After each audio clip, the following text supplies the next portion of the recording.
Predator. That was a very, very weird movie. I didn't like it. I'd say it was a bad movie overall, but I think it did have a lot going for it. It just also had a lot really, really not going for it. I hated it. You hated it? That was an absolute mess of a movie. They kept the theme song. Yep, the music was great. Yeah, it's an excellent theme song, so that was good. A lot of the dialogue is fantastic. The little exchanges made by the characters are really fun to watch, I think in the same kind of way that they were in the original Predator. This stuff will make you a goddamn sexual tyrannosaurus. Just like me. Which is appropriate considering this movie was written and directed by Shane Black, who sort of unofficially wrote a lot of that first movie's dialogue. Right. Yeah, absolutely. The writing on the banter, top notch.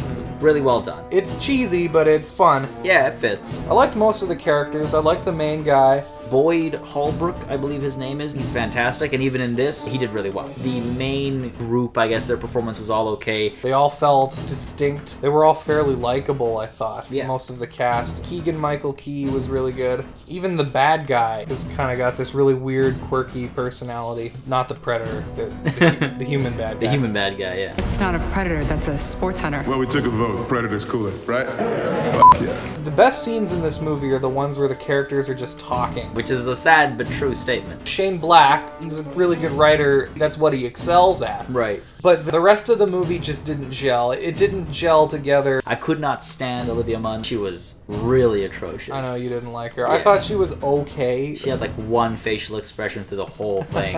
And it doesn't help that her character is also like completely underutilized. Her character didn't make a whole lot of sense, but I thought her performance was fine. Ugh, yeah, no. And I could not stand the child. And the child actor's been good in other films. That was the kid from Room, right? Yeah, yeah. Where we were introduced to the kid was such a tropey, predictable representation of having a child, you know, be bullied, and like you didn't have to set that up with a child to get me invested in a Predator film. Why? Yeah. The plot was all over the place.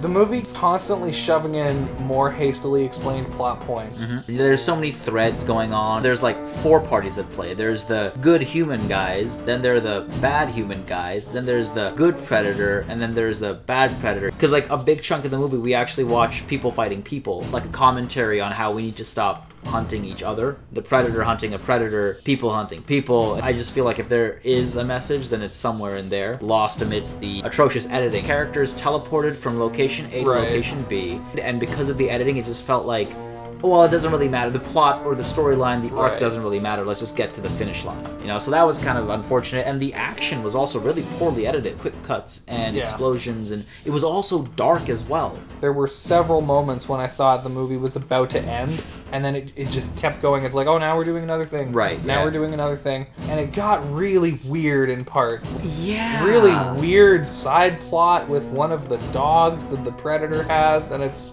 just this comic relief that didn't need to exist. And it's like, I didn't hate it, again, but it just had no place in the movie, and I'm really kind of all over the place with this movie, because I liked that stuff, but it didn't belong there. I find that so funny, because I hated that stuff, because it didn't belong there. It's like, I understand doing a tonal shift, but why are we literally playing catch with an alien dog? Our big boy's a hunter. He brought his dogs with him. Like, what's the purpose of this? It's just there for comic relief, really, but that's the thing, is that like a whole lot of this movie is comic relief, and most of it's pretty good, but it's like, why? Hey Baxley, if your mom's vagina were a video game, it'd be rated E for everyone.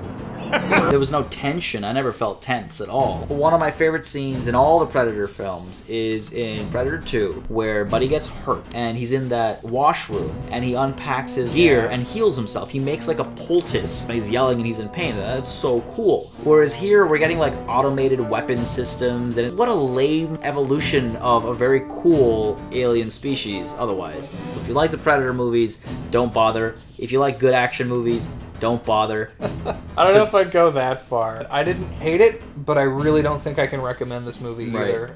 It's like a Netflix curiosity watch, I think. It's not a theater movie. Thank you very much for watching Bull Session. If you like this video, please hit that like button, subscribe for more in the future, and leave a comment down below letting us know what you thought of The Predator, or of the Predator series as a whole. Some other movie reviews and different types of videos up here on the screen you can check out if you'd like to do that.